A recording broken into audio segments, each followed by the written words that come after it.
बुधवार बाजार water tank के परिसर में कचरा संकलन से बढ़ रही है पानी प्रदूषण की समस्या। जल्द से जल्द कार्रवाई न होने पर कांग्रेस का महानगर पालिका को आंदोलन का इशारा। बुधवार बाजार वाटर टैंक से हनुमान नगर, रेशिमबाग बजरंग कॉम्प्लेक्स, चंदन नगर, वकील पेट, रघुजी नगर, सोमवारी क्वार्टर, शिरसपेट को पीने का पानी मिलता है, लेकिन कुछ दिनों से वाटर टैंक के आसपास की जगह महानगर पालिका का कचरा संकलन केंद्र बन गया है, जिसके कारण नागरिकों को दूषित पीने का पानी सप्लाई हो रहा है। इस समस्या को मद्देनजर रखते हुए उप महापौर माजी नगर सेवक सतीश होले, रविंद्र भोयर, योगेश तिवारी, वंदनाताई मेश्राम के साथ शहर कांग्रेस महासचिव विशाल मुत्तेमवार, गिरीश पांडव, अतुल लोंढे, संजय महाकालकर समेत कांग्रेस कमेटी के सदस्यों ने मनपा से निवेदन कर मांग की है कि परिसर स्वच्छ कर पानी प्रदूषित होने से रोके, अन्यथा भारतीय राष्ट्रीय कांग्रेस कमेटी ने तीव्र आंदोलन का इशारा दिया है। आज इथे दक्षिण नागपुरामध्ये प्रभाग 31च्या माध्यमातून बुधवार बाजार इथे जे पाण्याची टाकी आहे, या पाण्याच्या टाकीजवळ जो कचरा इकट्ठा केला जात असतो त्याच्यामुळे संपूर्ण या प्रभागामध्ये जिथे जिथे पाणी पुरवठा होतो तिथे तो दूषित पाणीचा पुरवठा होऊन राहिलेला आहे। आणि त्याचकरता हे कचराघर जोपर्यंत आम्ही हटवणार नाही तोपर्यंत हे आंदोलन सुरू राहणार आहे। आणि म्हणून आज इथे आपल्या या प्रभागाचे नगरसेवक माजी उपमहापौर सतीश भाऊ होले यांच्या उपस्थितीमध्ये हे आंदोलन सुरू आहे। आपल्या या प्रभागाचे माजी नगरसेवक रविंद्र भाऊ भोयर, आमचे गुड्डू तिवारी यांच्या आणि वंदनाताई मेश्राम यांच्या माध्यमातून हे आंदोलनाचं काम सुरू आहे। आपण बघतोय की मोठ्या प्रमाणामध्ये इथे लोक एकत्र झालेले आहे। या दूषित पाण्यामुळे सर्वसामान्य जनतेचा आरोग्याला धोका निर्माण झालेला आहे। आज आपण बघतो आहे की संपूर्ण महाराष्ट्रामध्ये नागपूर शहर एक असं आहे की जिथे चिकनगुनिया आणि डेंग्यूचे मोठ्या प्रमाणामध्ये रुग्ण आढळतात आहे। आणि या अशा कचरा संकलन केल्यामुळे याचा दुष्परिणाम लोकांच्या आरोग्यावर होऊन राहिलेला आहे। चिकनगुनिया आणि डेंग्यूसारखे आजार या भागामध्ये सोमवारी क्वार्टर असं, हनुमाननगर असं, प्रोफेसर कॉलनी, वकील पेठ, सिरसपेठ, रेशीमबाग, रघुजी नगर या भागामध्ये मोठ्या प्रमाणामध्ये हे रुग्ण आढळून राहिले आहे। आमची मागणी आहे की जोपर्यंत या पाण्याच्या टाकीजवळचा कचराघर हटवणार नाही तोपर्यंत आमचं आंदोलन सुरू राहील। अशी संपूर्ण तुमच्या माध्यमातून या भागातल्या सर्व नागरिकांना मी आव्हान करतो की आपण सुद्धा या आंदोलनामध्ये मोठ्या प्रमाणामध्ये सहभाग व्हा।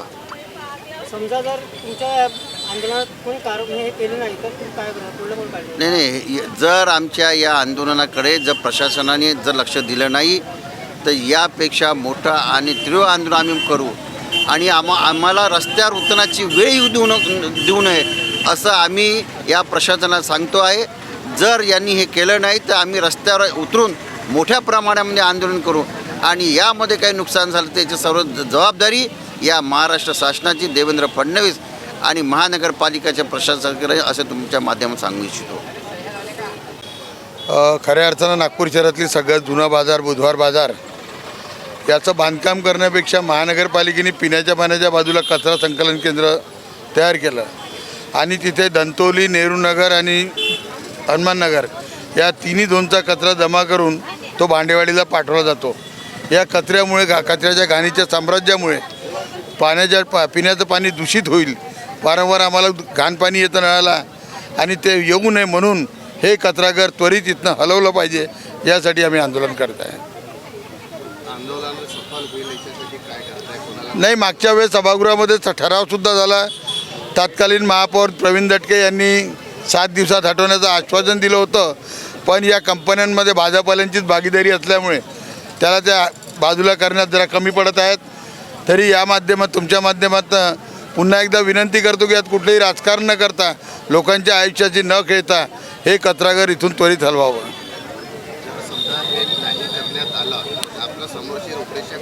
काँग्रेस कमिटी जिवंत आहे, काँग्रेसचा कार्यकर्ता जिवंत आहे। आंदोलन करून त्यांना हैराण केल्याशिवाय राहणार नाही, प्रश्न सोडल्याशिवाय राहणार नाही। नमस्कार, जय भीम। मी वंदना मेश्राम। आज आम्ही जे प्रभाग 31मध्ये पाणी पुरवठा होते त्या टंकीजवळ आंदोलन करत आहोत आणि त्या टंकीजवळ कचरा संकलन करण्यात येते मोठ्या प्रमाणात। म्हणजे जेवढा पण हे येतात कचऱ्याचं इथे संकलन केलं जाते त्याच्याविरुद्ध आम्ही आंदोलन करत आहोत. कारण की या कचरा संकलनामुळे काय होतं आहे की पाणी कचऱ्याची झीज तिथे होऊन पाणी दूषित होते. हे लोकांना कळत नाही पाणी दूषित कशाने येत आहे. पण वारंवार पाईपलाईन चेंज करून पण बघितली, पण काही त्याचा अर्थ राहिला नाही. आणि नंतर कळलं की ते मोठ्या प्रमाणात कचरा संकलन होते, त्याच्यामुळे पाणी दूषित आणि लोकांना पाणी दूषित पुरवलं जाते. यासाठी समोरची उपनिषद आहे, कशासाठी आंदोलन म्हणजे आंदोलन सफल होण्यासाठी काय करणार आहे? यानंतर आम्ही तर डेप्युटेशन वगैरे दिलं कलेक्टर ऑफिस, कमिशनर ऑफिसला, तरी त्याची दखल घेतली नाही. फक्त थोडं तात्पुरती त्यांनी साफसफाई केलेली आहे. पण तरी पण ही नेहमीसाठी इथनं हटली पाहिजे. आणि अशा भरपूर खाली जागा आहेत, ह्या तर रहिवासी इलाका आहे. इथं बघितलं ना तुम्ही, आता मला वाटतं 4-5 हजाराच्या वरती लोक बाजारामध्ये भाजीपाला घ्यायला येतात. तर ते कचरा एकदम समोर असून त्याच्यामुळं पण लोकांना त्रास होते आणि तर राहणाऱ्या लोकांना पण फार त्रास आहे कचरा संकलनामुळं. तर हे कचरा संकलन अशा पडीत जागेत झालेलं पाहिजे, जसं भांडेवाडी एरिया आहे, नागनदीच्या खाली जागेला भरपूर जागा आहे, त्या भागात हे कचरा म्हणजे संकलन हटवलं पाहिजे. याकरता आम्ही आमची अनेक दिवसापासनं इथले जे आमचे पूर्व नगरसेवक आहेत, सतीश होलेजी, गुड्डू तिवारीजी, छोटू भोयरजी, या सर्व लोकांच्या इनिशिएटिव्हने इथे हा जो नेहरू नगर परिसर आहे आणि ही जी पाण्याची टाकी आपल्या बुधवार बाजारामध्ये आहे, तर तिथे आज धंतोली झोन आजूबाजूचे सर्व 3 झोनचा कचरा ज्या कंपनीला कॉन्ट्रॅक्ट दिला गेला आहे कचरा संकलन करण्याचा, तर खरं तर त्यांनी 3 झोनचा कचरा आज या टाकीच्या खाली इथे ते लोक जमा करतात आहे. त्यामुळे आज त्याचा परिणाम असा होतो आहे की या पाण्याच्या टाकीचा सप्लाय जो आजूबाजूच्या रघुजीनगर, चंदननगर या सर्व एरियातनं चाललं आहे त्यांना प्रदूषित पाणी चाललं आहे. कारण की कचरा संकलन ब्युरो ऑफ इंडियन स्टँडर्ड्सचे जे नियम आहे त्याप्रमाणे जर कचरा संकलन तुम्ही पाण्याच्या टाकीच्या बाजूला जर करत असाल तर ते कचऱ्याचं जे पोल्युटंट्स आहे ते पाण्याच्या वॉटर सप्लाय नेटवर्कमध्ये जातात आणि त्याचं कारण आणि त्याचा परिणाम असं होतो की पिण्याचं पाणी हे दूषित होतं. तर दूषित पाणी आपल्याला आपल्या नागरिकांना द्यायचं आहे का, याकरिताच आपले नागरिक टॅक्स भरतात का? तर हे जे हा जो भोंगाय कारभार महानगरपालिकेचा प्रशासनाचा चालू आहे हा खरं तर फक्त त्या कंपनीला त्याचे पैसे वाचले पाहिजे, त्या माध्यमातून भ्रष्टाचार करता आला पाहिजे, म्हणून त्या कंपनीला वाचवण्याकरिता त्यांना ही सवलत दिली आहे.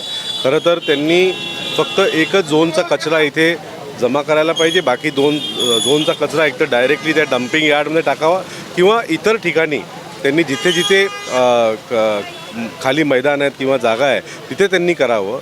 या अशा बाजाराच्या व्यवस्थेमध्ये जिथे पाण्याची टाकी आहे तिथे करून लोकांचं आणि आपल्या नागरिकांचं स्वास्थ्य धोक्यामध्ये आणण्याचं काम प्रशासन करत आहे. त्याच्या विरोधात आमचं आंदोलन आहे. आमची अशी मागणी आहे की त्वरित त्यांनी हे जे सगळं चालू आहे त्यांनी बंद करावं आणि त्यांनी ऑल्टरनेट अरेंजमेंट कुठेतरी वेगळी व्यवस्था करावी आणि त्या व्यवस्थेमध्ये तुम्हाला जिथे कचरा संकलन करायचं तुम्ही करावं आणि दूषित पाणी त्याचं टेस्ट व्हावं, त्याचा एक रिपोर्ट काढावा आणि नागरिकांना सांगावं की कुठल्या क्वालिटीचं पाणी नागरिकांना त्यांच्या घरी पिण्यासाठी मिळत आहे आणि मग त्यांना समजेल की किती घाणेरडं आणि दूषित पाणी आपण सप्लाय करतो आहे.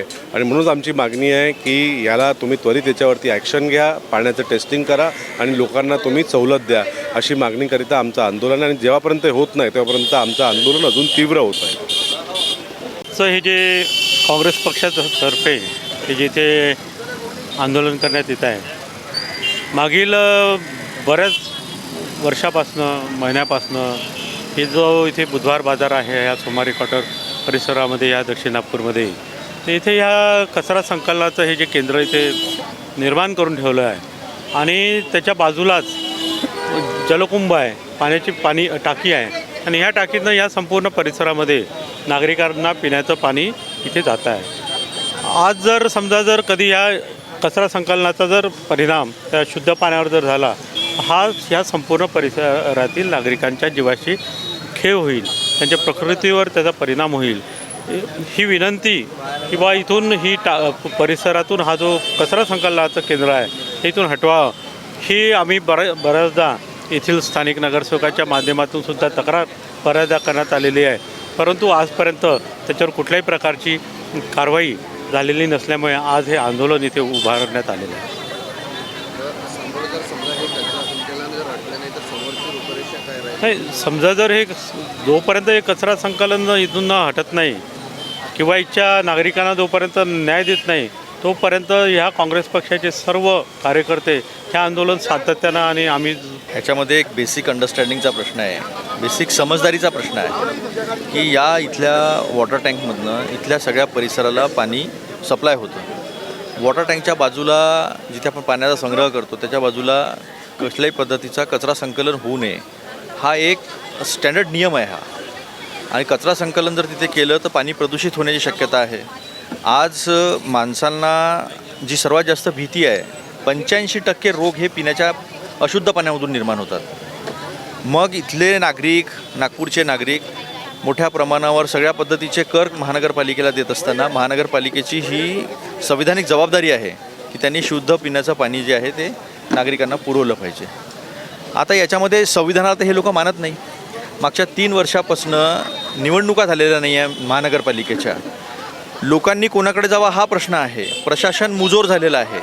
झोनमध्ये लोकांचं ऐकलं जात नाही. झोनमध्ये जर तुम्ही तक्रारी दिल्या तर झोनचं कोणी येऊन त्या तक्रारीचं निवारण करत नाही आहे. म्हणजे साधा घाण कुठे असेल, कुठे पाणी जमा होत असेल, सिमेंट रोडवरती आहे, घरं खालती आहे, मोठ्या प्रमाणावर लोकांच्या घरात छोट्या छोट्या पावसामध्ये लोकांच्या घरामध्ये पाणी शिरतं, लोकांच्या फर्निचर असेल, गाद्या असतील, इतर वस्तू आहे, टी व्ही, हे सुद्धा सगळं जे आहे ते खराब होऊन जातं.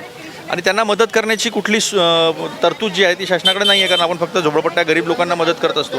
पण मध्यमवर्गीय लोकांचं काय आहे तर त्यांचंही सातत्यानं नुकसान होत आहे. हे कम्प्लीट मिसमॅनेजमेंट आहे. इन्फ्रास्ट्रक्चर आम्ही खूप डेव्हलप करतो याच्या नावावर. इन्फ्रास्ट्रक्चर डेव्हलप करतात की स्वतःचं डेव्हलपमेंट करतात हा प्रश्न आता नागरिकांसमोर निर्माण झालेला आहे. आणि त्यामुळे प्रशासनाला ह्याची जाग आणणं गरजेचं आहे. थोडंसं निवारण कसं दिलं याचं? निवारण म्हणजे इथून तो कचरा संकलन बाजूला केलं पाहिजे पहिली गोष्ट. दुसरी गोष्ट प्रशासनाने लक्ष दिलं पाहिजे. तिसरी गोष्ट लवकरात लवकर निवडणुका महानगरपालिकेच्या घेतल्या पाहिजे. प्रतिनिधी मिळाले पाहिजे लोकांना. लोकांनी कुठं जाऊन आपली तक्रार दाखल केली पाहिजे. प्रतिनिधी असेल तर प्रतिनिधी प्रशासनाला जाब विचारतील. आज सामान्य माणूस किती दिवस जाणार प्रशासनाकडे? मुजोर झालेले आहे झोनचे अधिकारी सगळे, कोणी ऐकत नाही. जर समजा हे म्हणजे निवारण जर झालं नाही तर समोरची रूपरेषा काय राहील?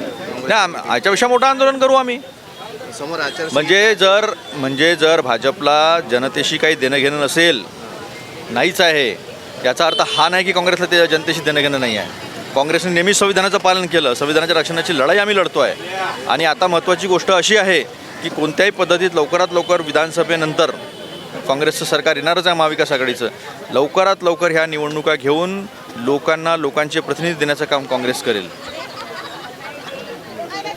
Central provincial school end junior college शिक्षा पाए अब संस्कार के साथ day boarding end residential school facilities, library, laboratories, computer room, digital classrooms, music, vocal and instrumental, dance, classical and western, sports, indoor and outdoor. Central Provincial School and Junior College, 38 Vedahari, Outer Ring Road, Post Besa, Nagpur. Our branches at Rameshwari and Vedahari. Contact number 7276066999 and 7276055999. Central Provincial School and Junior College.